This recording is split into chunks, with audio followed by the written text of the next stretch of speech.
কোচবিহারের ব্যাংকযাত্রা রোড সংলগ্ন 17 নম্বর ওয়ার্ডের তেরঙ্গি মোড় এলাকায় পিএইচই দফতরের সামনে দফতরের আধিকারিকদের অপসারণের দাবি, সেই সাথে পিএইচির অপারেটরদের কাছ থেকে জোরপূর্বক প্রভিডেন্ট ফান্ড জমা নেওয়ার দাবিকে সামনে রেখে বিক্ষোভ কর্মসূচিতে সামিল হলেন কোচবিহার জেলা পানীয় জল পাম্প অপারেটর ইউনিয়নের কর্মী সমর্থকেরা।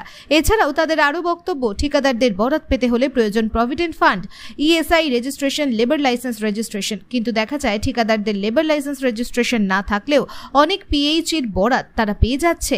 অনেক ক্ষেত্রে ইঞ্জিনিয়ারেরা ঠিকাদারদের হয়ে পিএইচির পাম্প অপারেটরের কর্মীদের উপর অনৈতিক চাপ সৃষ্টি করছে।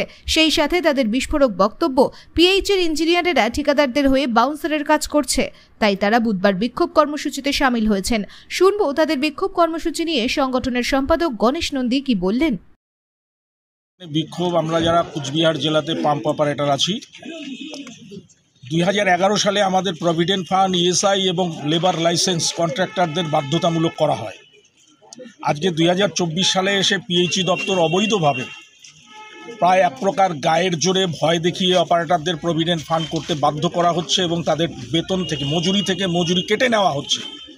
সেটা অপারেটররা তাদের আপত্তি প্রশাসন এবং লেবার কমিশন পিএইচই দপ্তরকে জানিয়েছে। পিএইচই দপ্তরের উচ্চতর যারা আধিকারিক আছে তারা বিষয়টা মেনে নিয়েছে এবং আমাদের গত 4 এপ্রিল প্রিন্সিপাল সেক্রেটারি চিফ মিনিস্টারের সঙ্গে এসেছিলেন। সেখানে উনি সমস্ত এক্সিকিউটিভ ইঞ্জিনিয়ারদের এই নির্দেশ দিয়েছেন, যে সমস্ত অপারেটররা প্রভিডেন্ট ফান্ড নিতে অথবা টাকা কাটাতে অপারগ, যারা স্বীকার করছে যে আমরা টাকা কাটাতে পারছি না, তাদের মজুরি আটকে রাখা যাবে না এবং তাদের জোর করে প্রভিডেন্ট ফান্ডের আওতায় আনা যাবে না। ঠিক পাশাপাশি যে সমস্ত কন্ট্রাক্টররা এখানে টেন্ডার অ্যাটেন্ড করে, যাদের এই কাজটা এখান থেকে বরাত পায়, তাদের ক্ষেত্রে provident fund registration, ESI registration, labour licence registration বাধ্যতামূলক করা হয়েছে এবং এই 3টা বিষয় যদি কোনো কন্ট্রাক্টরের থাকে তবেই সে টেন্ডার অ্যাটেন্ড করতে পারে। কিন্তু আমরা দেখলাম প্রভিডেন্ট ফান্ড এবং ইএসআই রেজিস্ট্রেশন করে লেবার লাইসেন্সটাকে রেজিস্ট্রেশন না করে, লেবার লাইসেন্স না নিয়ে তারা এখানে টেন্ডার অ্যাটেন্ড করলেন এবং অফিস সেই সমস্ত এজেন্সিকে সরকারি নির্দেশ, চিফ সেক্রেটারির নির্দেশ অমান্য করে তারা টেন্ডারটা দিয়েছেন, দুর্নীতি করেছেন। আমরা এই বিষয়টা তীব্র প্রতিবাদ জানাচ্ছি এবং সরকার যে আমাদের যে নির্দেশ দিয়েছে, আমরা এই অপারেটররা 11% মহার্ঘ ভাতা এই দপ্তরের কাছে পাব, যা সরকার অলরেডি অনুমোদন করেছে। গত 2023 সাল থেকে আজকের মে মাস পর্যন্ত 11% ডিএ আমাদের বাকি। এই 11% ডিএর জন্য এদের কোনো মাথা ব্যথা নেই, এরা সেটা বলছে না।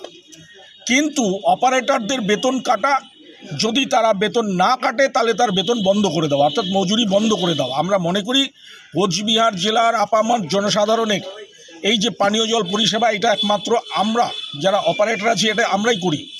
উপরন্তু এই সমস্ত ইঞ্জিনিয়াররা, যেটা কাজ হচ্ছে ঠিকাদারের, সেই ঠিকাদারের হয়ে এরা আমাদের অপারেটরদের যেন বাউন্সার রাখা হয়েছে। এই ইঞ্জিনিয়ারদের এরা ঠিকাদারের বাউন্সার হিসাবে কাজ করছে, সরকার এদের মোটা মাইনে দেয়, তারপরেও এই ঠিকাদারদের থেকে এরা বিভিন্ন রকম পারিতোষিক পেয়ে থাকে, নেয় এবং সেই জন্য এরা ঠিকাদারের হয়ে কাজ করে, যেই কাজ ওদের না সেই কাজটাও করছে।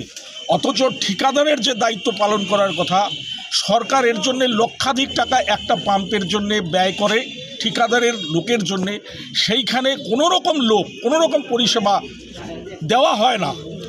অপারেটররাই সেই পরিষেবাদের উপর জুলুম যদি বন্ধ না হয় তাহলে আমরা বাধ্য হব এই পরিষেবা বন্ধ করে দিতে। এর জন্যে এই পিএইচই দপ্তর এবং জেলা প্রশাসন, পিএইচির প্রশাসন যারা আছে তারা দায়ী থাকবে।